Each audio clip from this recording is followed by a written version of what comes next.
like, let's say the minute that you start to feel this, will you talk us through what do you need to do? Is there a particular breathing technique within that 90 seconds, or are you just going to let your body feel it for 90 seconds and just embrace the experience for that amount of time? Just talk us through like exactly what do we need to do here? I would say in these kind of cases, especially where we're talking about, especially if we're talking about something that happened acutely or it's traumatic, there's going to be a different process. I mean, it's not that the overall bodily experience changes dramatically, but it's understanding that we're going to have to stay present in some cases to spontaneous reactions that we have no control over. Yeah. So when there is deep and profound grief, and it's a profound loss, it's an acute loss, it's a traumatic loss, then there's going to be there's many times there's this spontaneous grieving reaction that just comes out of nowhere, or feels like it comes out of nowhere, and you're in tears. Right? So what do you have to, you just have to use, in this case, my thing is you breathe into it. You take deep breaths and you breathe right into the experience, and you let the experience move through you. It's not a matter of trying to shut it down. It's like, you're grieving. Okay, then that is what's happening. And it's like, let it be okay that is exactly where you are. That's okay. There's nothing wrong with that. It's health is the appropriate reaction to something in a given situation, right? So if you've just lost somebody important to you, then that means sadness, and sadness might mean grief, and grief might mean tears. Well, that's all totally normal.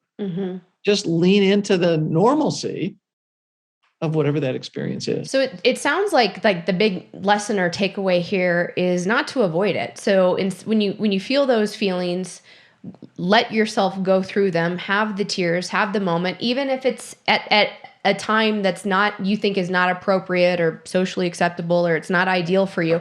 You go through it and you feel it, rather than calling your doctor and saying, hey, can I get something to numb myself out, or, utilizing any kind of, drugs or drinking, or just like you said, distraction with the social media or the shopping or porn or any of that other stuff, and just literally feel the feelings. Exactly. So, and if you need to step away from a situation, step away from the situation. So the process that I think of in terms of actually literally staying present, one is to have this kind of cognitive understanding of what's taking place. The second part of it is okay, in this case, you breathe into the experience, you notice you're having a reaction to something, you breathe into the experience so that you let yourself stay present to it, kind of pause, be in it. So if you're tearful, be tearful, or if you need to step away from a situation so that you can go be tearful, or that you cue yourself that you're going to come back to it, that you're going to allow yourself, okay, this isn't the time or place, but I got to pay attention to what's going on. I'm going to make some time for myself to deal with this later, right? So and then you come back to it.